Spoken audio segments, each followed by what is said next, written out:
மணக்கும் மதுரை மட்டன் பிரியாணி, பஞ்சு மாதிரி பரமக்குடி பன் பரோட்டா, தொடக்கரி போண்டா, இறால் வடைய சாப்பிட பாண்டி பஜார் பசும்பொன் ரெஸ்டாரண்ட்டுக்கு வாங்க.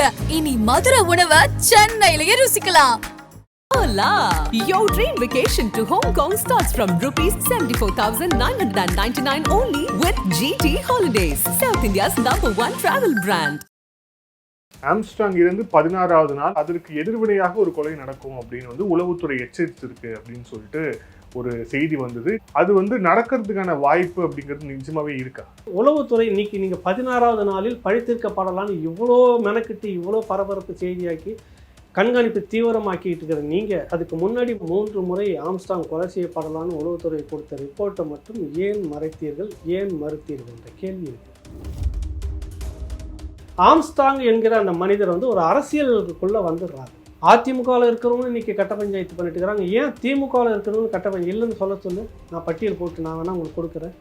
உங்களுக்கு கொளத்தூர் தொகுதிக்குள்ள முதலமைச்சர் ஸ்டாலின் வாங்கின வாக்குகள் அதிமுகவுடைய 2வது இடம் கிட்டத்தட்ட குறைந்த வித்தியாசத்தில் தான் வெற்றி தோல்வி வந்திருக்குது. காரணம் ஆம்ஸ்ட்ராங்குடைய கட்சி அந்த தொகுதியில் வலுவாக வேலை செய்து ஓட்டை பிரிச்சது. இவருடைய அரசியல்லாம் முழுக்க முழுக்க திமுகவுடைய ஓட்டு வங்கியை பட்டியல் சமூகத்திலிருந்து பிரிப்பதாக இருக்கிறது. என்னன்னா அட்டவணை பிரிவு பட்டியல் சமூகத்தினுடைய அரசியல் பிரதிநிதித்துவம் மேலே வந்துவிடக்கூடாதுன்றதுல உங்களுக்கு ஒரு பதட்டம் இருக்குது.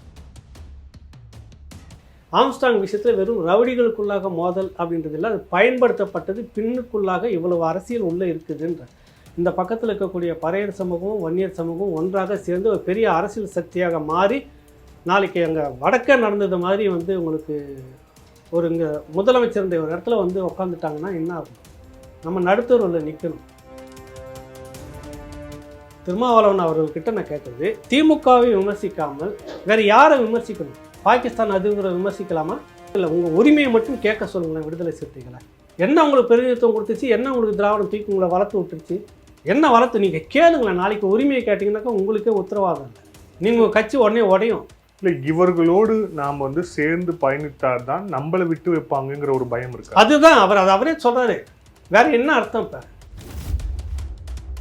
சுவீரபாண்டியன் அவர்கள் ஐயா அவர்கள் இந்த மாதிரி பதில் தயவு செய்து சொல்லாதீங்க. எதுக்கு எடுத்தாலும் பெரியார் இல்லை என்றால் உங்களுக்கு சட்டம் இல்லை, பெரியார் இல்லை என்றால் உங்களுக்கு சோறு இல்லை, பெரியார் இல்லை என்றால் உங்களுக்கு ஒட்டுத்திணை இல்லை, பெரியார் இல்லை என்றால் உங்களுக்கு வசதி வாய்ப்பு இல்லை. அது உங்களுக்கு சாத்தியம். ஒட்டுமொத்த தமிழ் மக்களுக்கு அதை நீங்கள் சொல்லாதீங்க, கொண்டு வராதிங்கன்னு நான் சொல்ல வரேன். மதிப்புக்குரிய நான் சுவீரபாண்டியன் அவர்கிட்ட கேட்குறாங்க, கேவலமாக இல்லை, உங்களுக்கு வெக்கமாக இல்லை, அசிங்கமாக இல்லை? இந்த திராவிடத்தை பேசிட்டு பெரியாரை பேசிட்டு இன்னும் இங்கே ஒடுக்கப்பட்ட சமூகத்துக்கு பிரதிநிதித்துவம் கொடுக்க முடியல. இந்த ஆம்ஸ்ட்ராங்குடைய இந்த கொலை நடந்திருக்கு. இது அடுத்த கட்டமாக வேறு எந்த அசம்பாவிதமும் நடக்காமல் இருக்கிறதுக்கு தமிழக அரசு, தமிழக காவல்துறை என்ன செய்யணும் அப்படின்னு நினைக்கிறேன்? உடனடியாக சிறைத்துறையை மிக மிக இறுக்கமான ஒரு கட்டுப்பாட்டுக்குள்ளே கொண்டுட்டு வரணும். அரசியல் முகம் இதெல்லாம் இருக்குதுன்னு அங்கே முதல்ல தூக்குங்க. எங்கேருந்து பணம் எத்தனை ஆயிரம் கோடி வந்தது, யாராருக்கெல்லாம் பிரித்து கொடுக்கப்பட்டது அப்படின்றத வெளியே கொண்டு வாங்க. இந்த அரசு உங்களை உண்மையிலே கொண்டாடும். ஆதன் தமிழ் நேயர்களுக்கு அன்பு வணக்கம். இந்த சிறப்பு நேர்காணலில் நம்முடன் இணைந்திருக்கிறார் மூத்த பத்திரிகையாளர் ப. ஏகலைவன் அவர்கள். வணக்கம் சார். வணக்கம். வணக்கம். ஆபரேஷன் யானை அப்படின்னு இப்போ போலீசார் பேசிட்டு இருக்கிறாங்க. குறிப்பா அந்த ஆம்ஸ்ட்ராங்குடைய படுகொலை, அதை தொடர்ந்து இப்போ நிறைய பேர் கைது செய்யப்பட்டிருக்கிறாங்க. ரொம்ப ரீசெண்டான கைது அஞ்சலை அப்படிங்கிற அந்த ஒரு அரசியல் கட்சி பிரமுகராக இருந்து அவர் கைது செய்யப்பட்டிருக்கிறாங்க. இதுல நீங்களும் ஒரு விரிவான ஒரு பதிவை போட்டிருக்கிறீங்க. அதுல உளவுத்துறை கொடுத்த எச்சரிக்கை, ஆம்ஸ்ட்ராங் இருந்து 16வது நாள் ஒரு கொலை நடக்கும், அதாவது அதற்கு எதிர்வினையாக ஒரு கொலை நடக்கும் அப்படின்னு உளவுத்துறை எச்சரித்திருக்கு அப்படின்னு சொல்லிட்டு ஒரு செய்தி வந்தது. நீங்களும் விரிவான ஒரு பதிவை போட்டிருக்கிறீங்க. அது நடக்கிறதுக்கான வாய்ப்பு அப்படிங்கிறது நிஜமாவே இருக்கா அந்த கேஸ் வச்சு பார்த்தோம் அப்படின்னா? இல்லை, பொதுவாக அவருடைய நண்பர்கள், அவருடைய ஃபாலோவர்ஸ் அந்த எண்ணம் இருக்குது, இல்லைன்னு சொல்ல. யாருக்குமே ஒரு ஆதங்கம் இருக்கும்ல, இதை அப்படி செய்திருக்கும்போது இது அநீதி அப்படின்னு எல்லாருக்குமே தெரியுது. அப்படி ஒன்றும் மோசமான மனிதராக அவர் வாழ்ந்துடல. ஆனால் ஏதோ ஒரு நோக்கத்துக்காக இதை செய்திருக்கிறாங்க அப்படின்றப்ப அந்த வேகம் எல்லாருக்குமே இருக்குது. என்னுடைய கேள்வி எங்கேருந்து வருது அப்படின்னா, உளவுத்துறை எச்சரித்ததுன்னு நேற்று அவ்வளோ போலீஸ் பாதுகாப்பு நேற்று இன்னைக்கும் எல்லாருக்குமே சந்தேகப்படக்கூடிய நபர்களுக்கெல்லாம் கண்காணித்து அது முன்னெச்சரிக்கை நடவடிக்கை தடுக்கணும் அப்படின்னு இன்றைக்கி இவ்வளோ மெனக்கிடுங்க. ஊடகத்தில் இவ்வளோ விஷயங்களை விடாத செய்தியாக இருக்குதுன்றப்ப இதற்கு முன்பாக 3 முறை ஆம்ஸ்ட்ராங் கொலை செய்யப்படலான்னு உளவுத்துறை கொடுத்த ரிப்போர்ட்டை மட்டும் ஏன் மறைத்தீர்கள், ஏன் மறுத்தீர்கள் என்ற கேள்வி இருக்குது. உளவுத்துறை வேலை செய்தில்லை, இப்போ முன்னாடி வேலை செய்திருக்கணும் இல்லை, செய்தது அது ரிப்போர்ட் கொடுத்ததுன்றதை மறுக்க முடியாது. இல்லை என்றால் உளவுத்துறை வெறுமனே உட்காந்துட்டு இருந்திருக்குது, இங்கே செயல்படலை அப்படின்றத நீங்களே ஒத்துக்கிறீங்கன்னு அர்த்தம். இல்லை இல்லை அப்படின்னு சொல்லிட்டு சந்தீப் ராய் ரத்தோர் மறுக்கிறாரு, உடனே நீங்கள் அவரை வந்து வேற மாற்றுறீங்க அப்படின்றாக்கா அவர் இந்த கட்டமைப்பு அந்த செயல்பாடு அங்கே ஃபெயிலியர் அப்படின்றது நீங்கள் ஏற்கிறீங்க. கரெக்டாக ஏற்க போய் தானே நீங்கள் ஆளை மாற்றுறீங்க, சரிதானே? அப்போ உளவுத்துறை ஏற்கனவே கொடுத்துருக்கிற போதே நீங்கள் அதெல்லாம் விட்டீங்க. இப்போ பார்த்தீங்கன்னா ஒன்று கிடைக்கிற கதைகள், நீங்கள் சொல்லக்கூடிய கதைகள், ஊடகத்தில் நீங்கள் கட்டமைக்கிற கதைகள், போலீஸ் அதிகாரிகள் சொல்ல போய் தான் அந்த கதைகள்லாம் வரும். நான் அந்த க்ரைம் பீட்டில் இருந்தன்றதை அந்த அனுபவத்தில் நான் சொல்ல வரேன். அவங்களா வந்து பண்ணுறது ஒரு பக்கம் இன்வெஸ்டிகேஷன் வேறு, அதுக்கு நேரடியான ரவுடிகளோட தொடர்புகளாக இருக்கணும், தாதாக்களோட தொடர்புகளாக இருக்கணும். அப்போ இருந்த அந்த தாதாக்களோட நாங்கள் தொடர்புலாம் இருக்கிறப்ப ஒன்றும் இல்லை, இன்றைக்கி ஒரு சம்பவம் நடக்க போகுதுன்னு சொல்லிட்டு போனவங்களாம் இருக்கிறோம். அதே மாதிரி எழும்பூர் கோர்ட்டில் பட்டப்பகலில் நடந்த சம்பவம்லாம் நடந்துச்சு, அதிர்ச்சியாக இருந்தது எல்லாருக்குமே. மீடியாலாம் நின்று வேடிக்கை பார்த்துட்டு இருக்கிறோம், அப்படிலாம் நடந்தது. அந்த மாதிரி நீங்கள் நேரடி தொடர்பில் மனம் விட்டு பேசக்கூடிய தாதாக்கள் செய்தாங்கன்னா விஷயம் நிறைய வரும். அது ஊடகத்துக்கான தொடர்பு. இன்றைக்கி அப்படி இல்லை, குறைவு. காவல்துறை சொல்கிறத நீங்கள் கட்டமைக்கிறீங்க. ஒரு மாதமாக அஞ்சலை வந்து ஃபாலோ பண்ணிட்டு செய்துக்கிட்டு இருந்தால், அஞ்சலிக்கு ஏது 50 லட்சம் ரூபாய் கஞ்சா விற்றாங்க, போதை மருந்து, இன்னும் மற்ற விஷயங்கள் எல்லாமே செய்தாங்க பாஜக நிர்வாகி. இந்த பக்கம் வந்து மலர்கொடியை சொல்கிறீங்க, இந்த கதை அதுக்கு ஒரு கதை. மலர்கொடிய கணவன் தோட்டம் சேகர், அதை வந்து போட்டது ஐயத்துக்குப்ப வீரமணி அவருடைய ஆட்கள். அந்த ஆட்களுக்கு வந்துட்டு இப்போ வந்து மீதி அவருடைய கணவனை போட்டதுக்கு பழி தீர்த்தாங்க. அதுக்கு வந்து பழி எடுக்கணும்னு இவங்க வரப்போ அதுக்கு ஆம்ஸ்டாங்களுடைய ஆட்கள் வந்து பின்னணியில் அங்கே இருந்தாங்க. இன்னொரு கிளை கதையை அந்த மலர்கொடிக்கு எதிராக கட்டமைச்சு சொல்கிறீங்க. இந்த பக்கம் அஞ்சலை வந்து என்னடானாக்கா ஆற்காடு சுரேஷனுடைய மனைவி தான் அப்படின்னு ஓப்பனாகவே சொல்கிறீங்க. கள்ளக்காதலி அல்லது தோழியாக இருந்தவர்கள் ஏதோ ஒன்று சொல்லிட்டீங்க. அந்த அந்த அந்த லேடி வந்து கஞ்சா அது இதுன்னு எல்லாம் விற்பனை பண்ணி பல முறை சிறைக்கு போயிட்டு வந்திருக்கு அப்படின்னு சொல்கிறீங்க. இவ்வளோ சொல்கிறீங்க. இந்த நபர்கள்லாம் அப்படி தெரிஞ்சு இப்போ இவ்வளவும் இன்னைக்கு எடுத்து சொல்ல முடிந்த உங்களுக்கு உளவுத்துறை இந்த ஒரு மாதமாக இப்படி வந்து டீமாக ஃபார்ம் ஆகிறாங்க. அவங்களுடைய தொலைபேசியெலாம் ஒட்டு கேட்க மாட்டிங்களா? பத்திரிகையாளர்கள் உட்பட பல பேருடைய தொலைபேசிகள் வந்து ஒட்டி கேட்டுட்டு அங்கேருந்து விஷயங்களை எடுத்து லீக் பண்ண தெரிகிற உங்களுக்கு, ஒரு அரசியல் செய்யக்கூடிய உங்களுக்கு, ஒரு கட்சியில் குழப்பம் ஏற்படுத்தணும்னு செய்யக்கூடிய உங்களுக்கு இவ்வளோ வேலை செய்ய முடியுதுன்னா ஏன் அந்த விஷயத்தில் நீங்கள் கோட்டை விட்டீங்க? இந்த கேள்வி வருதா இல்லையா? இங்கே தான் எனக்கு என்ன தோணுதுன்னா, போலீஸை நீங்கள் மட்டுப்படுத்திருக்க சொல்லிவிட்டு வேறு காரணங்களுக்காக அவரை பழி தீர்த்திருக்கீங்க. அது அரசியல் காரணம்னு நான் சொல்ல வரேன். இங்கே தான் நான் சொல்ல வரேன். எனக்கு எல்லா தரப்புலையுமே நண்பர்கள் இருக்கிறாங்க. அது இப்படி சொல்கிறதால மனஸ்தாபமும் வரும். அதை பற்றி ஒன்றும் இல்லை. உண்மையாக சொல்ல வரேன். இவர்கள் எல்லோரும் பயன்படுத்தப்பட்டவர்கள் தான். ஆற்காடு சுரேஷ் இருந்தாருன்னா இருந்தது உண்மை.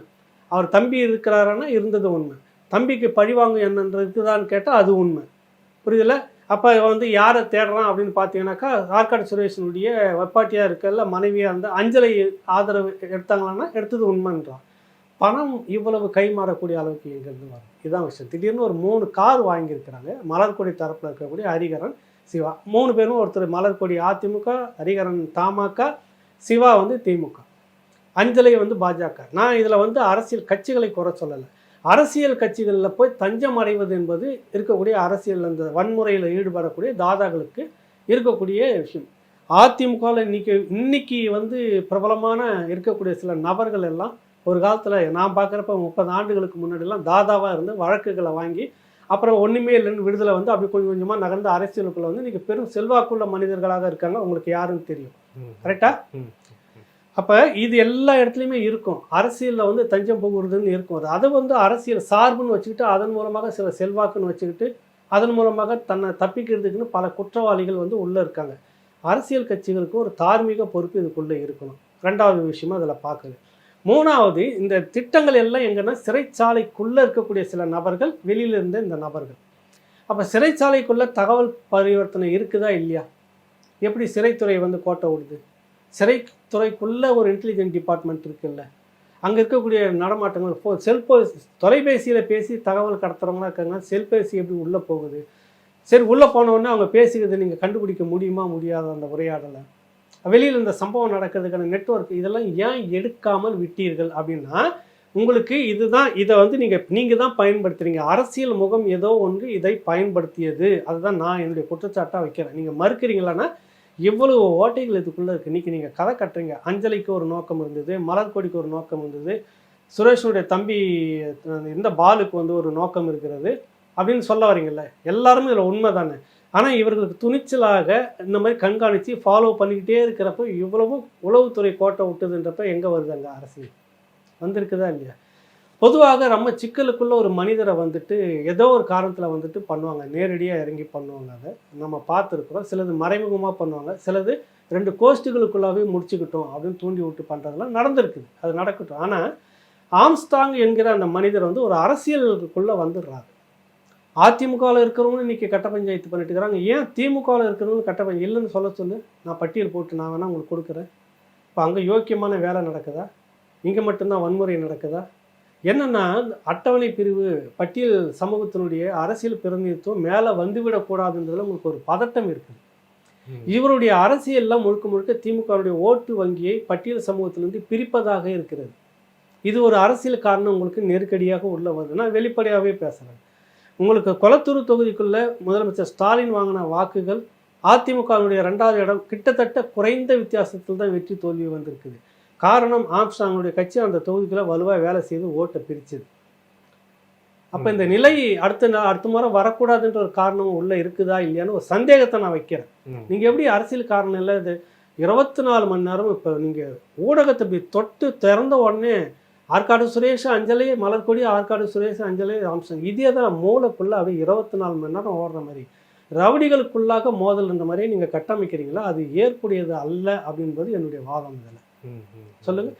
இல்லைன்னா நீங்கள் இதை வந்துட்டு உளவுத்துறை இன்னைக்கு நீங்கள் 16வது நாளில் பழித்திருக்கப்படலான்னு இவ்வளோ மெனக்கிட்டு இவ்வளோ பரபரப்பு செய்தியாக்கி கண்காணிப்பு தீவிரமாக்கிட்டு இருக்கிற நீங்கள் அதுக்கு முன்னாடி 3 முறை தகவல் வந்ததுன்னு வந்தபோது ஏன் வேடிக்கை பார்த்தீங்க? இல்லை, இந்த 16வது நாள் ஒரு கொலை நடக்கும் அப்படின்னு சொல்றதுக்கு பின்னாடியே ஒரு கட்டமைப்பை உருவாக்கணுங்கிற ஒரு திட்டம் இருக்கா? குறிப்பா வந்து ஒரு கோஷ்டி, இப்போ நம்ம சென்னையில் நிறைய விஷயம் பார்த்துருக்கோம். நீங்கள் கிரைம் பீட்ல மூத்த பத்திரிகையாளங்கிறதால நீங்கள் நிறைய பார்த்துருப்பீங்க. ஒரு கோஷ்டி வந்து வெட்டுவாங்க, அதே கோஷ்டி வந்து இவங்களை வந்து இன்னொரு சில ஆண்டுகளுக்கு பின்னாடி ஸ்கெட்ச் போட்டு தூக்குவாங்க. ஸோ இந்த ஒரு கட்டமைப்புக்குள்ள ஆம்ஸ்ட்ராங்கையும் உள்ள கொண்டு வரதுக்கான முயற்சி அதுதான். நான் திரும்ப அதை தான் சொல்கிறேன். தொடக்கத்துலேருந்தே இதை சொல்லிட்டு இருக்கிறேன். நீங்கள் ரவுடியாக கட்டமைத்து இந்த விஷயத்தை கொண்டுட்டு போகிறீங்க, இது சரியில்லை அப்படின்னு தான் சொல்ல வரேன். வெறும் ரவுடிகளுக்குள்ளாக மட்டும் நடந்தால் இந்த ரவுடிகளுக்கான இவ்வளவு பண பரிவர்த்தனை எப்படி நடந்திருக்கும்? இதுக்கு முந்தின ரவுடிகளுடைய மோதலை எடுத்து பாருங்கள். நேராக வருவான், டக்குன்னு இடத்த பார்ப்பான், கொஞ்ச நாளைக்கு ஃபாலோ பண்ணால் பட்டுன்னு எடுத்து போட்டு போயிட்டே இருப்பான். இது அப்படி கிடையாது. ஒரு அரசியல் தலைவராக இருக்கக்கூடிய ஒரு மனிதனுக்கு எவ்வளவு ஒரு பெரிய டீம் ஒர்க்கே பண்ணுதுன்னா எந்த பின்னணியில் அவன் சேர்த்துக்கிட்டு இருந்தான். அப்போ ஒரு குற்றவாளிகளாக கண்காணிக்க இருக்குது. குற்றவாளிகளை கண்காணிப்பதற்கு ஒரு பெரிய பிரிவு இருக்குது. கிரைம் கொடும் குற்றவாளிகளை கண்காணிக்கிறது ஒரு டீம் இருக்குது. ஏகலைவன் எங்கே மூவ் ஆகிருக்கிறான், எங்கே இருந்துட்டு இருக்கிறான், என்ன பண்ணிட்டு இருக்கிறான், அவன் செல்ஃபோன் மூலமாக ஃபாலோ பண்ணாமல் நீங்கள் இருக்கவே மாட்டீங்க. எங்கே கோட்டை விட்டீங்க? அப்போ ஒன்று நீங்கள் செயல்படாமல் இருந்திருக்கீங்களா? ஒரு பிரபலமான ஊடகத்திலேயே, ஆளுங்கட்சி சார்பாக இருக்கிற ஊடகத்திலேயே காக்கி சட்டை மீது சந்தேகம் இருக்குது. குறிப்பிட்ட ஒரு போலீஸ் அதிகாரி 50 கோடி ரூபாய்க்கு மேலே லஞ்சம் வாங்கியிருக்கிறாரு, பணம் யார் அந்த கருப்பாடுன்னெலாம் வருது. அப்போ அந்த போலீஸ் அதிகாரி வேடிக்கை பார்த்ததால் தான் அந்த கொலை நடந்ததா? அதுக்கான கூலியா அந்த பணம்? இவங்களெல்லாம் சர்ச் பண்ணுங்கள், வங்கி கணக்கை பண்ணுங்கள், இல்லை பினாமினுடைய கணக்கை பாருங்கள், திடீர்னு எங்கேயாவது சொத்து குவிஞ்சு இருக்குதான்றதை பாருங்கள், எடுங்க அந்த விஷயத்தை இதெல்லாம் கொண்டுட்டு வாங்க. இவ்வளோ விஷயங்கள் இருக்குது நீங்கள் பேச வேண்டியது. நான் அது வந்து ஆம்ஸ்ட்ராங்ன்றதுக்காக மட்டும் நான் பேசவில்லை. நாளைக்கு உங்கள் தரப்புலையும் இது நடக்கும். நீங்கள் எதிர்கட்சியாக இல்லை, அதிகாரத்தில் இல்லாமல் இருக்கிறீங்க, ஆளுங்கட்சியாக இருக்கிற யாரோ ஒருத்தர் பழி வாங்கணுன்றப்ப உங்களுக்குள்ளே நிறைய அரசியல் பகைன்றதில்ல, ரவுடிகள் பகையே இருக்குன்றப்ப ஏவி விட்டு அது அவங்களுக்குள்ள மோதல்னா ஏற்புடையதா இல்லையா? ஏற்றுக்கிறீங்களா? நீங்கள் திமுகவில் எத்தனை பேர் இன்றைக்கி எவ்வளோ உள்விரோதம், கவுன்சிலர் உள்ளிட்ட எல்லாருமே எல்லா இடத்துலையும் பகையில சம்பாதிச்சுட்டு நீங்கள் பணத்தை சம்பாதிச்சுக்கிட்டு இருக்கீங்க. புரியுதில்லை? அப்போ அதுக்கு நடந்துச்சுன்னா அது ஏற்கனவே பகை ரவுடி மோதல்னா நீங்கள் ஒத்துப்பீங்களா? இன்னொரு விஷயத்தை நான் கேட்குறேன். இந்த அரசு தொடர்ச்சியாக, நான் இன்றைக்கி சொல்லலை, திருமாவளவன் சொன்னதை நான் சுட்டி காட்டுறேன். கருணாநிதியுடைய சாம்பல் கூட சேரி மக்களுக்கு எதிராக இருக்கும். நான் சொல்லலை, அவர் சொன்னது. பாரதிய ஜனதா கட்சியில் இருக்கக்கூடிய எத்தனை பேருக்கு போலீஸ் பாதுகாப்பு கொடுத்துட்ருக்கீங்க? எத்தனை பேர்? நம்ப முடியாது.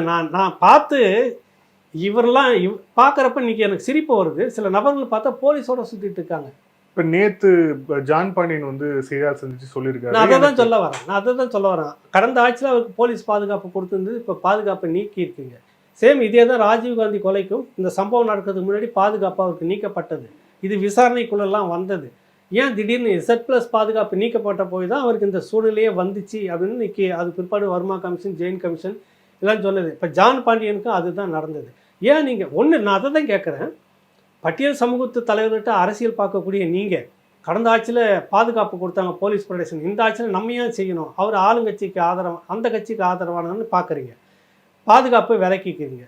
எத்தனை பேர் இந்த பக்கத்தில் பாஜகவில் ஒரு லிஸ்ட் எடுங்க, யாரை பார்த்தாலும் ஒரு கன்மேனை வச்சுன்னு சுற்றிட்டு இருக்கிறாங்க வினோத். நீங்கள் பாஜகவுக்கு அவ்வளோ வாரி வளர்ந்து காலில் விழுந்து சரணாகட்சி அடைந்து ஏன் அவ்வளோ முக்கியத்துவம் கொடுக்கணும்? நீ அதுக்கு ஒருத்தர் பேட்டி கொடுக்குறப்ப நான் பார்த்த ஒரு நிர்வாகி, நாங்களா கேட்டோம் பாதுகாப்பு, நீங்கள் கொடுத்தீங்க, வேணால் வாபஸ் வாங்கிக்கிங்க அப்படின்றாரு. ஏன் அங்கே அவ்வளோ அதை வந்து அவ்வளோ வாழ வைக்கிறதுலையும் வளர்க்குறதுலையும் அவங்க பாதுகாப்பு கொடுக்குறதுலையும் அவ்வளோ முனைப்பு காட்டுற நீங்கள், உனக்கு வாக்களித்து உன்னை நாற்காலியில் உட்கார வைக்கிறதுன்னு இருக்கக்கூடிய இந்த மக்கள் பிரதிநிதித்துவம் பெற்ற இந்த சமூகத்தினுடைய தலைவர்களுக்கு ஏன் பாதுகாப்பு கொடுக்க தவறுனீங்க? இதுதான் என்னுடைய கேள்வி. இல்லை, அரசியல் ரீதியாகவே நம்ம போனதால வெளிப்படையாகவே பேசலாம். இந்த இந்த சமூகத்தில் இருக்கக்கூடிய கூட்டணியில் கட்சியில் நிறைய பேர் இருக்கிறாங்க. இருந்தாலும் கூட ஆம்ஸ்ட்ராங்கோடைய ஒரு அந்த அந்த கண்ணோட்டங்கிறது புதுமையாக இருந்தது. குறிப்பாக வந்து அவர் வந்து பாட்டாளி மக்கள் கட்சி கூட வந்து நெருக்கம் காமிக்கிறாரு. மேடையில், ஓப்பன் மேடையில் வன்னியரும் பறையரும் வந்து ஒன்றா இருக்கணும் அப்படிங்கிற விஷயத்தை அழுத்தம் திருத்தமாக வந்து வலியுறுத்துறார். ஆனால் நம்ம வந்து ஆஃப்லேட்டாக நிகழ்கால அரசியலில் ரெண்டு சமூகமும் ஒரு பகை சமூகம் அப்படிங்கிறது தான் வந்து தமிழக அரசியலில் கட்டமைக்கப்பட்ட ஒரு விஷயமா இருக்கு. ஆனால் அந்த கட்டமைப்பை உடைத்து ஆம்ஸ்ட்ராங் வந்து வேற ஒரு விஷயத்தை வந்து முன்வைக்கிறார். அது வந்து ஒரு உறுத்தலாக ஆயிடுச்சா? இல்லை, அதுதான் இது அரசியல் காரணம், அரசியல் கொலை இதுக்குள்ளே இருக்குன்னு நான் திரும்ப திரும்ப சொல்கிறதுக்கான காரணத்தில் இது ஒன்று. நான் ஏற்கனவே பேசியிருந்தேன், நல்ல கேள்வி நீங்கள் கேட்டிருந்தீங்க வினோத். இங்கே என்னென்னா, மாயாவதியினுடைய அந்த அரசு, உத்தரப்பிரதேசத்தில் நடந்த அந்த கன்ஷிராவனுடைய அந்த ஃபார்முலா இருக்குல்ல, பிற்படுத்தப்பட்ட ஒடுக்கப்பட்ட அந்த மக்களுடைய கூட்டமைப்பு, அதிக பெரும்பான்மை மக்கள் இந்த மண்ணை ஆள வேண்டும் என்ற அந்த தத்துவத்தை அங்கே எடுத்தாங்க. அங்கே பெரியார்லாம் இல்லைங்க, அங்கே வந்து எந்த சமூக நீதி அரசியலும் பேசலை. அந்த மக்கள் சிந்திச்சாங்க, தலைவர்கள் சிந்திச்சாங்க, அரசியல் எடுத்தாங்க. இவங்க போய் நீதி, சமூக நீதியில் அங்கே கற்றுக் கொடுக்கல. அங்கே பெரியாரும் இல்லை, அது முதல்ல உள்வாங்கிக்கணும். நம்ம சாதிச்சாங்க, பல முறை முதலமைச்சராக வந்துட்டு போனாங்க, கரெக்டாக அதிகாரத்தில் ஆண்டுகிட்டு இருந்தாங்க. அதுக்கு முந்தின அரசியல் வேறையாக இருந்தது. அதை போல் ஏங்க இல்லை அப்படின்றது தான் ஆம்ஸ்ட்ராங் பல முறை முன் வச்சது. ஏன்னா மண்டைக்குள்ளே இப்போ பார்த்தீங்கன்னா ராமதாஸ்னாவே சாதி வெறியராக கட்டமைக்கப்பட்டிருக்கிறார் ஏன் அப்படின்ற கேள்வியை கேட்குறாரு. அவர் மேலே தவறு இருக்குது, மருத்துவர் ராமதாஸ் மேலே. தொடக்க கால பாட்டாளி மக்கள் கட்சியெல்லாம் பார்த்தீங்கன்னா திமுகவே அஞ்சியது. டிஎம்கேன்ற பக்கத்தில் வந்து அங்கேயே கோடு போட்டுட்டு மீதி இடம் எங்களுக்கு பிஎம்கேன்னு கை வைக்க முடியாது. புரியுதில்ல உங்களுக்கு? ஒரு பெரிய யான பலம் அப்படின்ற மாதிரி பாட்டாளி மக்கள் கட்சி அப்படி இருந்தது. உழைக்கும் மக்கள், எல்லா மக்களையும் உள்வாங்கிக்கிட்டு இருந்த ஒரு பெரிய பொது உடைமை கட்சியினுடைய மாற்றாக அது அன்றைக்கி இருந்தது. பெரிய பெரிய முற்போக்குவாதிகள் அந்த கட்சிக்குள்ளே மையக்குழுவில் இருந்துட்டு அந்த கட்சியை வழி நடத்தினாங்க. பிறகு ஒரு சாதிக்குள்ளே வந்து ஒரு கட்டத்தில் வந்துட்டு பழைய சமூகத்துக்கு எதிராக ஒரு கட்டமைப்புனால சுத்தமாக விழுந்து போயிட்டார். அதுதான் விஷயம். புரியுதில்ல உங்களுக்கு? அது வேற. ஆனாலும் அவர் சொல்லக்கூடியது அந்த நிலை மாற வேண்டும்ன்றார் ஆம்ஸ்ட்ராங். ஏன் திரும்ப திரும்ப நீங்கள் அதையே பேசிக்கிட்டு இருக்கு? யாரோ ஒருத்தன் உள்ளே வந்து ஆண்டுகிட்டு இருக்கிறான். இந்த மெஜாரிட்டி கம்யூனிட்டி வேடிக்கை பார்த்துட்டு இருக்குது. தெற்கே இருக்கக்கூடிய தேவேந்திரர்களும் முக்குலத்தோர் சமூகமும் மெஜாரிட்டி இருக்கக்கூடிய நாடு, இவங்களுக்குள்ள அந்த ஒற்றுமை, இங்கே இந்த மாதிரி ஒற்றுமை, இவர்கள் வரட்டுமே, இதான் அவர் பேசிட்டு இருக்கிறார். இந்த மண்ணில் இந்த மாதிரி பேசினவர்கள் கிட்டத்தட்ட நிறைய இருக்குது. செல்வா பாண்டியர் இந்த மாதிரி தெற்க வந்து ஒரு பெரிய முயற்சி எடுத்து மிக பெரும் ஒரு கலவரம், பாவல்னு ஒரு தோழர் இருக்கிறார், செல்வா பாண்டியன், இவங்கெல்லாம் சேர்ந்து இந்த முக்குலத்தோர்னு சொல்லக்கூடிய தேவர் சமூகத்தில் இருக்கிற பிரிவினருக்கும் இந்த பக்கம் தேவேந்தருக்குள்ள எப்போ பாரு ஒரு மோதலாகவே இருக்கும். அதை போய் பேசி பேசி பேசி ஒரு பெரிய மாற்றத்தை அந்த பக்கம் கொண்டு வந்தோன்னு ஆள் இல்லை, விபத்தில் மரணம். அதுக்கு முன்னாடி பழனி பாபா வந்து என்ன பேசிக்கிட்டு இருந்தார் சொல்லுங்கள், நீங்களே சொல்லுங்கள். அவர் பேசியது முழுக்க முழுக்க எனக்கு தெரிஞ்சு பழனி பாபா தொடக்க காலத்தில் அவர் கூட நான் பயணப்பட்டிருக்கேன். பாட்டாளி மக்கள் கட்சிக்கு எவ்வளோ பக்கபலமாக பண உதவிகளை செய்தார்ன்றதுக்கு நான் இன்னைக்கு உயிரோடு இருக்கக்கூடிய தீரன், பேராசிரியர் தீரன் சாட்சி. என்ன அப்போ ஒரு பெரிய பலமாக இருந்தது, இதுதான் ஒரு மாற்று அப்படின்னு அவர் பெரும் அளவில் பக்கபலமாக இருந்தார். குறிப்பாக வடக்கு மாவட்டத்தில் இருக்கக்கூடிய 2 பெரும் சமூகமும் ஒன்றா சேரணும் பல மேடைகளில் பேசியிருக்கிறார். அவர் இருந்தாரா? அவரும் பழித்தீர்க்கப்பட்டார். அப்போ இங்கே என்ன நோக்கமாக இருக்குது? நீங்கள் ஏதோ ஒரு சம்பவத்தை, அவருக்கு வந்து வேறு ஆர்எஸ்எஸ் பாக, செல்வா பாண்டியனுக்கு வேறு கார் விபத்து, ஆம்ஸ்ட்ராங்குக்கு வந்துட்டு முன்விரோத பாக, என்ன நடக்குதுங்கிற கேள்வி இருக்குதா இல்லையா?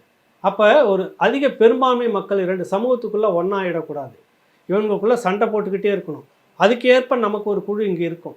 இன்றைக்கி விடுதலை சிறுத்தைகள் இந்த பக்கம் இப்படி தான் இருந்தாக்கணும், இல்லைன்னா அந்த கட்சி 2ஆக ஓடியும், 3ஆக கூட ஓடியும். ஆம்ஸ்ட்ராங் பேசக்கூடிய அந்த சித்தாந்தத்தை கையில் எடுத்தாருன்னா திருமாவளவன் இன்னைக்கு எடுத்து பேசினா, தொடக்க காலத்தில் ஒரு விடுதலை சிறுத்தைகள் தொடக்க காலத்தில் ராமதாஸ் அவர்களோடு சேர்ந்து பயணித்த போது தமிழ் குடி தாங்கி என்று பட்டத்தை அவங்க தான் கொடுத்தாங்க.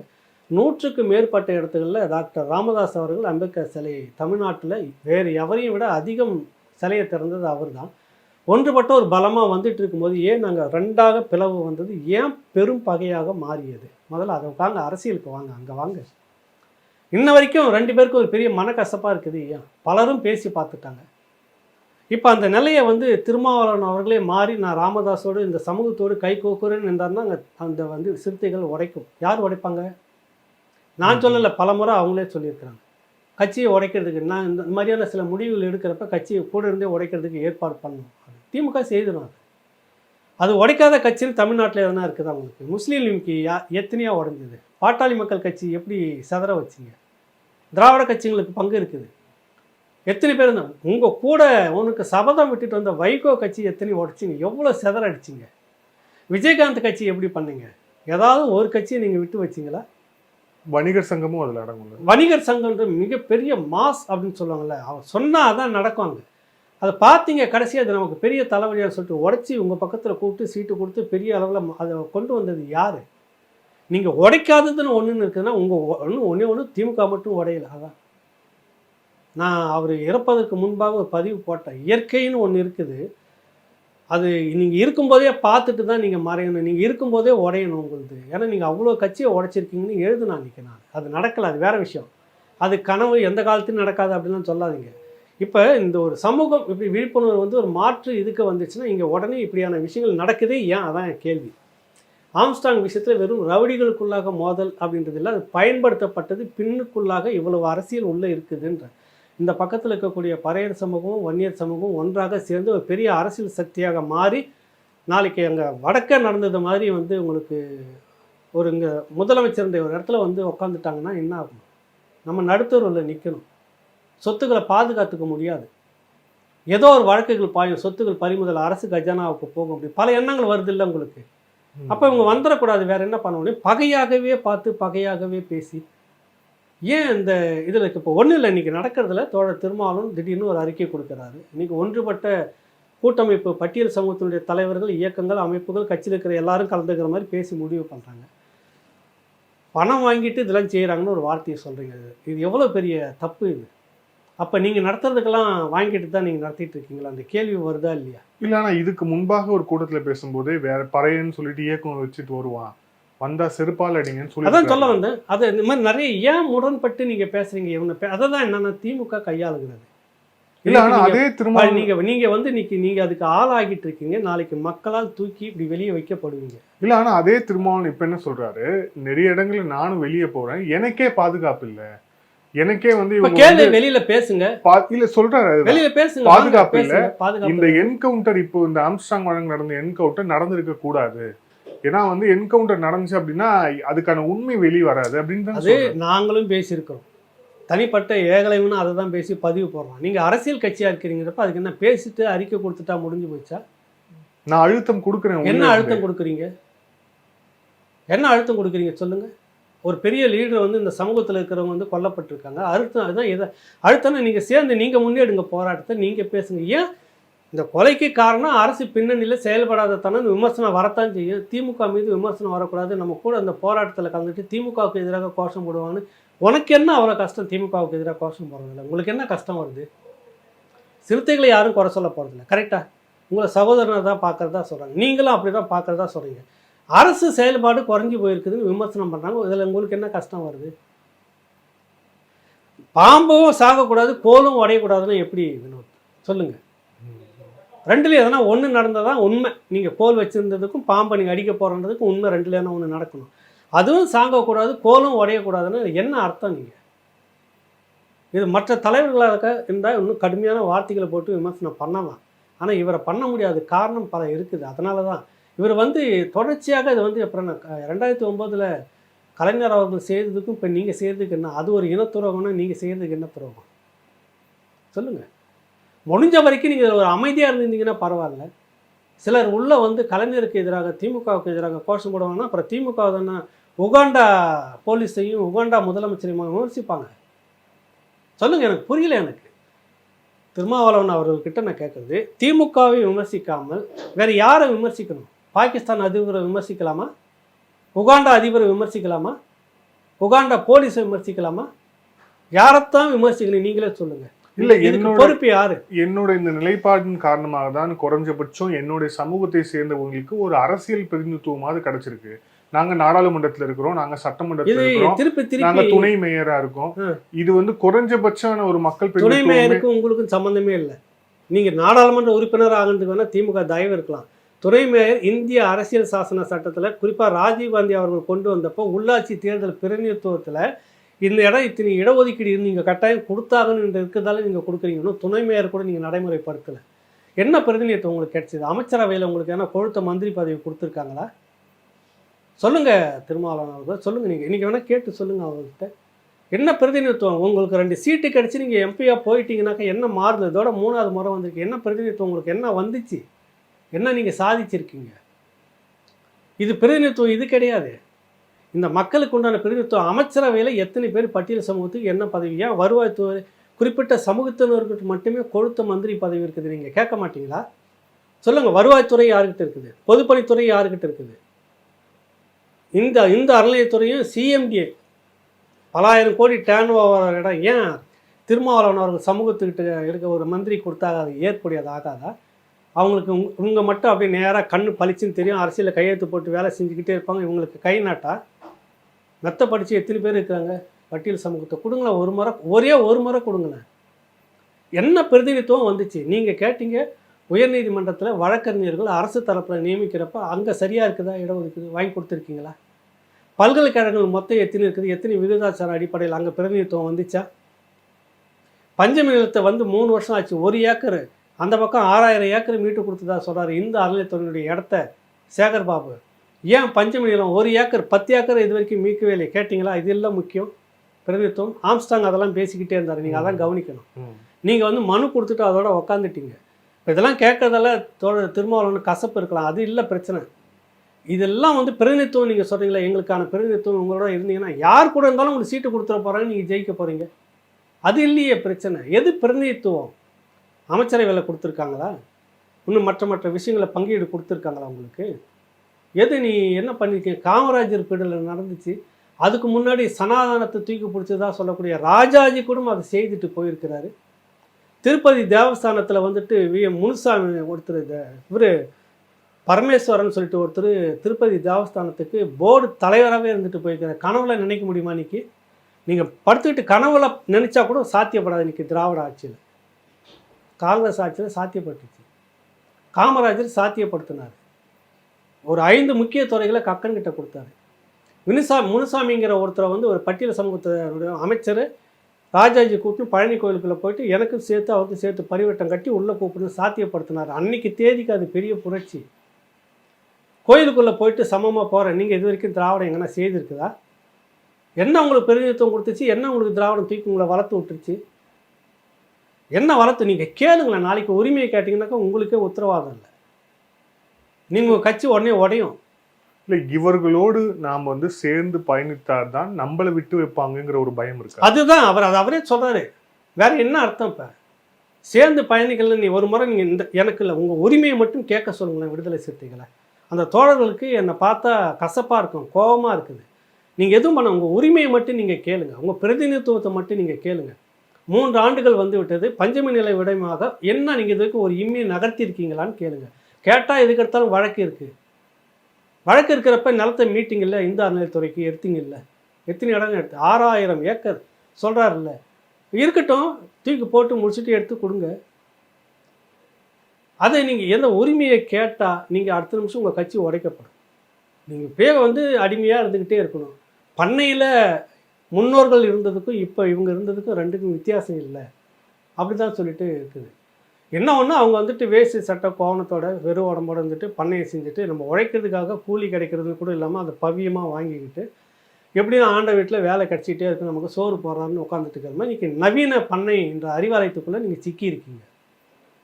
இதுதான் இங்கே நடக்குது. வேறு என்ன நடக்குது? இல்லை, ஆனால் தோல் சேலை போராட்டத்தை முன்னெடுத்ததே திராவிடம் தான்.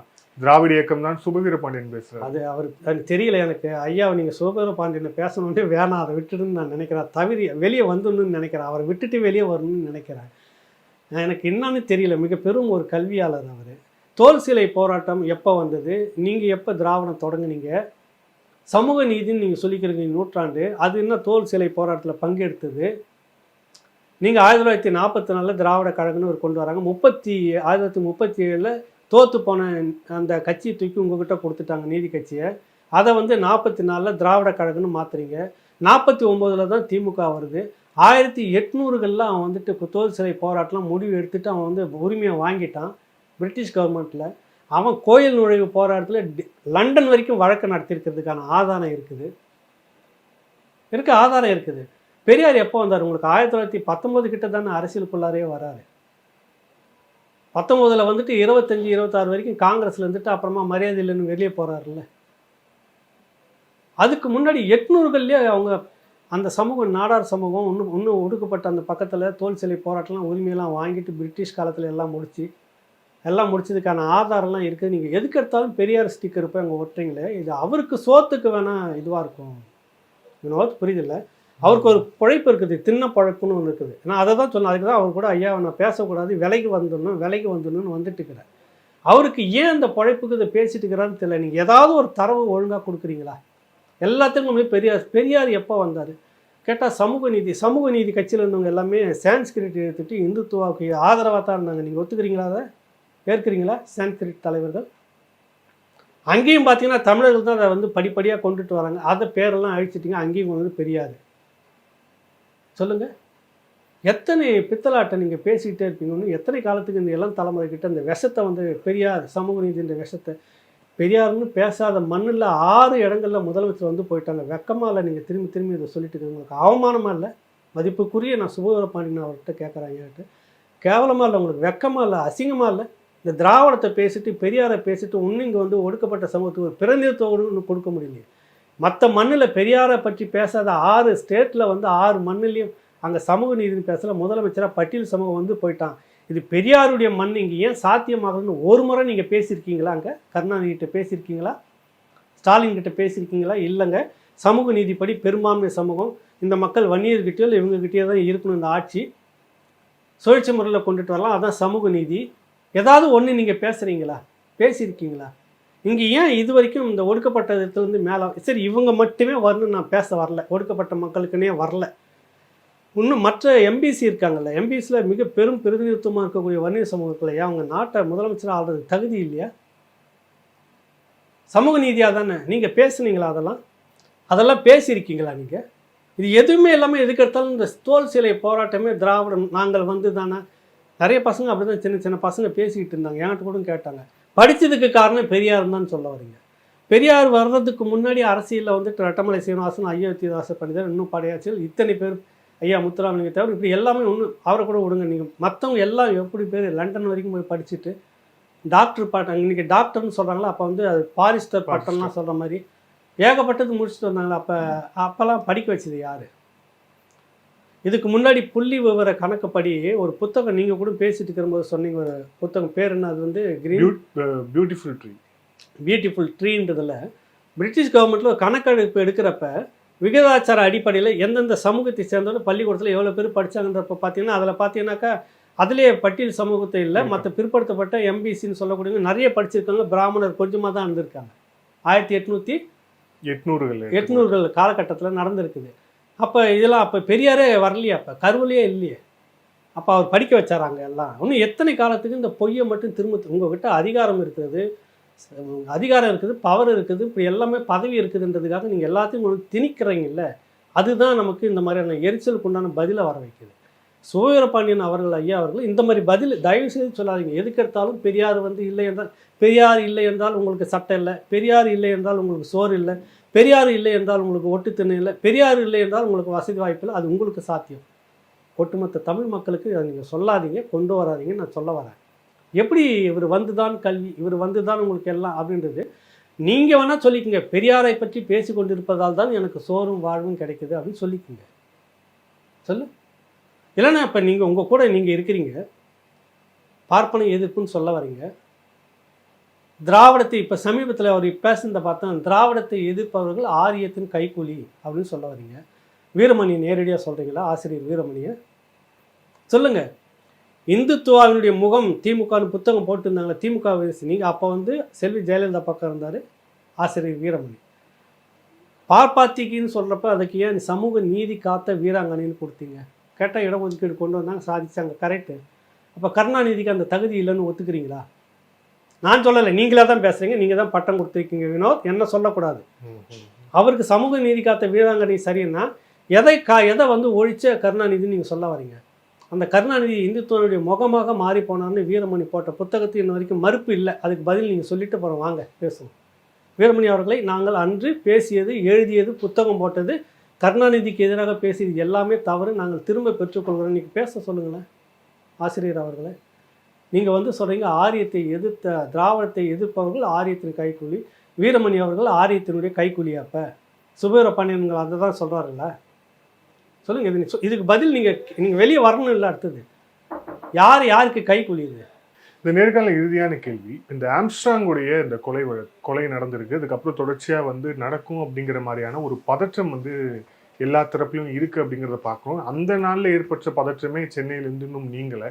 அந்த தொடர்ச்சியாக மதுரையில் நடந்தது, நிறைய விஷயங்கள் நடந்துக்கிட்டே இருக்கு, தொடர்ச்சியாக பார்க்குறோம். இப்போ இது அடுத்த கட்டமாக வேறு எந்த அசம்பாவிதமும் நடக்காமல் இருக்கிறதுக்கு தமிழக அரசு, தமிழக காவல்துறை என்ன செய்யணும் அப்படின்னு நினைக்கிறேன்? உடனடியாக சிறைத்துறையை வந்து மிக இறுக்கமான ஒரு கட்டுப்பாட்டுக்குள்ளே கொண்டுட்டு வரணும். சிறைத்துறை என்பது திருந்தி வெளியே வர்றதுக்காகத்தானே ஒழிய அங்கே வந்து திரும்ப ஒரு கூட்டாக சேர்ந்து கொலை நடத்துவதற்கான பயிற்சி கூடமாக நீங்கள் வைக்கக்கூடாது. உங்களுடைய காவல்துறையை தான் அங்கே இருக்கிறது. அங்கேருந்து என்ன விதமான தகவல் வெளியே வருகிறது, என்ன விதமான ஆட்களை வெளியில் வைக்கிறாங்க, அப்படியான திட்டங்கள் என்ன நடக்குதுன்றத முதல்ல நீங்கள் அங்கே கட்டுப்படுத்தணும். ஒன்று. ரெண்டாவது வந்து இந்த மாதிரியான சம்பவங்கள் நடக்கும்போது அந்த குற்றவாளிகள் வெளியில் திரும்ப பிணையில் வராத அளவுக்கு 3 மாதத்துக்குள்ளாக குற்றப்பத்திரிக்கை தாக்கல் செய்து வழக்கு நடத்தி தண்டனை கொடுத்தணும். அதிகமாக போனால் 6 மாதம் வரைக்கும். அந்த குற்றவாளிகள்லாம் வெளியே வந்தவுடனே சம்மந்தப்பட்ட பிரதான கொலையிலே சாட்சிகளை கலைக்கிறாங்க. 99% அந்த மாதிரி நடந்திருக்கு. புள்ளி விவரங்களை எடுத்து பாருங்கள். சாட்சிகளை கலைக்கிறாங்க. கலைச்சிட்டோன்னே அவர் பெரிய தாதாவாயிடுறாரு. சாட்சி சொல்ல பயப்படுறாரு. அடுத்து செய்கிறாங்க. அப்படியே அரசியலுக்குள்ளே ஆதரவு. அரசியல் பிரமுகராக நாளைக்கு வளம் வர்றப்ப வேடிக்கை பார்த்துட்டு உட்காந்துக்கிறது இதே காவல்துறை தான். நேற்று நான் ரவுடியாக பார்த்தவங்களாம் இன்றைக்கி வந்துட்டு வேணாம் சொல்லக்கூடாது, இன்றைக்கி பிரபலமான ஆட்களை நாங்கள் பின்னாடி போலீஸ் பாதுகாப்பு போயிட்டுருக்குறோன்னு நிறைய காவலர்கள் சொல்லி பலமுறை கேள்வி பார்த்துருக்கோம், கேட்டிருக்கோம். கரெக்டுங்களா? அப்போ இந்த சூழ்நிலைக்கு என்ன பண்ணணும்? இந்த மாதிரியான குற்ற வழக்குகளை கிரைம் இப்படின்னு நடந்துட்டாவே நீங்கள் உடனடியாக பெயிலுன்றதுக்கே இருக்கக்கூடாது. 6 மாதம் தான் சிறைச்சாலைக்குள்ளே இருக்கணும், வழக்கை முடித்து தண்டனை கொடுக்கணும். இதுக்கு ஒரு சட்ட திருத்தத்தை நீங்கள் கொண்டு வரணும் கட்டாயம். இந்த கட்டுப்பாடு வந்து வைக்கணும். தமிழ்நாடு முழுக்க இருக்கக்கூடிய சிறிய அளவுலேருந்து பெரிய அளவு வரைக்கும் இருக்கக்கூடிய மொத்த பட்டியலையும் எடுங்க. கூப்பிட்டு வந்து இந்த மாதிரியான விஷயங்கள் முன்னுறதை பார்க்க அது இதுன்னா முடிஞ்ச வரைக்கும் அங்கே பேசி தீர்க்க முடிஞ்சது. மீதி எல்லாமே வந்து வழக்கு பதிவு செய்து உரிய நடவடிக்கை எடுக்கணும். உளவுத்துறை கொடுக்குற ரிப்போர்ட்டை நீங்கள் வந்து அரசியல் கட்சி பேதம் பார்க்கக்கூடாது, எதுவுமே பாராபட்சம் இருக்கக்கூடாது. காவல்துறையில் இதுக்குன்னு தனியாக ஒரு டீமை வந்து நீங்கள் ஏற்படுத்தணும். அது வந்து தன்னாட்சி அதிகாரம் கொண்டதுன்னு சொல்லுவாங்களா, அந்த மாதிரி இருக்கணும். அது எதுக்கும் கட்டுப்படக்கூடாது. சரி அப்படின்னா மட்டும் சரின்னு நடவடிக்கை எடுத்துக்கிட்டே இருக்கணும். அவங்களும் வந்து பார்ஷியாலிட்டி பார்க்காத அளவுக்கு செலக்ட் பண்ணி ஒரு டீமை உருவாக்கணும். அது வந்து இந்த மாதிரியான நபர்கள் எந்த அரசியல் கட்சி முகத்தில் எந்த குற்றவாளி இருந்தாலும் தூக்கி உள்ளே வச்சுக்கணும். நடவடிக்கை எடுத்து உடனே ரிமாண்டுக்கு அனுப்பி குற்றத்தை வந்து தண்டனை வாங்கி கொடுத்தணும். ஒரு கொலை பகிரங்கமாக நடக்கிறது, சம்மந்தப்பட்ட குற்றவாளி அந்த ஆள் வந்து வழக்கு நடக்குது, விடுதலையாகி வெளியே வரப்போ அந்த சம்மந்தப்பட்ட காவல் அதிகாரி என்ன பண்ணுறது? அப்போ இதுக்கு நீங்களாம் ஒரு முறை கொண்டுட்டு வரணும். இப்படியான விஷயங்கள் குற்றவாளிகள் நீங்கள் ஆஜர்படுத்தும் போது, குற்றவாளிகளை பிடிக்கும்போது நிரூபிக்கிறதுக்கான எல்லா விஷயத்தையும் வச்சுட்டு நீங்கள் செய்யணும். அவன் தப்பிக்கிறதுக்கான வழி வந்ததுன்னா நீங்கள் தான் தண்டிக்கப்படுங்கிற விஷயத்தை கொண்டுட்டு வரணும். குறிப்பாக ஒரு தனி டீம் வச்சு இந்த ரவுடிகள் எந்த கட்சியில் இருந்தாலும் அதுக்கு ரெக்கமெண்டேஷன் வருதா, சம்மந்தப்பட்ட கட்சி நபரை தூக்கி உள்ள கேஸில் வழக்கில் கொண்டுட்டு வா, கடுமையான தண்டனை ஒரு திருத்தத்தை கொண்டு வா, அதெல்லாம் நடக்குதா இல்லையான்னு பாருங்கள். இதுதான் அரசு இப்போதைக்கு செய்ய வேண்டியது. எஞ்சி இருக்க இந்த குறுகிய காலம் இருக்குது, இன்னும் 2 வருஷம். இப்போ இதெல்லாம் செய்ததுன்னா இந்த அரசுக்கு நல்ல பேர் வரும். அடுத்த தேர்தலில் பரவாயில்ல, இது ரொம்ப நல்லா செய்திருக்குது, ஒரு பாராபட்சம் இல்லாத தனியாக ஒரு டீமை வந்து போட்டிருக்காங்க, அவன் இந்த கட்சி அந்த கட்சின்னு இல்லை தப்பு பண்ணிக்கிறான் தூக்கி உள்ளே வச்சுருக்குது, தண்டனையை வாங்கி கொடுத்துச்சு, மக்கள் உங்களை நம்புவாங்க. உண்மையான விடியல் அது தான். நீங்கள் அதை நோக்கி நகர்ந்தீங்கன்னா மக்கள் ஆதரவில் எங்களை போன்றவருடைய ஆதரவும் கட்டாயம் உங்களுக்கு தான் இருக்கும். அது நடக்கணும். அப்படியான நிறைய விஷயங்கள் நீங்கள் மாற்றத்தை விரைவில் கொண்டுட்டு வரணும். இதுதான் அதில் நான் கேட்டுக்கிறேன். ஆம்ஸ்ட்ராங் வழக்கில் இது மட்டுமே இல்லை, நாளுக்கு நாள் பொழுது விழிஞ்சால் பொழுது போனால் இந்த போட்டி மோதல் திட்டமிட்டார்கள் போனாலும் இந்த கதையெல்லாம் உருட்டுற கதையை ஓரங்கட்டி வச்சுட்டு அரசியல் முகம் இதெல்லாம் இருக்குதுன்னு அங்கே முதல்ல தூக்குங்க. எங்கேருந்து பணம் எத்தனை ஆயிரம் கோடி வந்தது, யாராருக்கெல்லாம் பிரித்து கொடுக்கப்பட்டது அப்படின்றத வெளியே கொண்டு வாங்க. இந்த அரசு உங்களை உண்மையிலே கொண்டாடும். நன்றி சார். பல்வேறு கேள்வி வச்சுருந்தாங்க சார். Thank you so much. ரொம்ப நன்றி. வணக்கம்.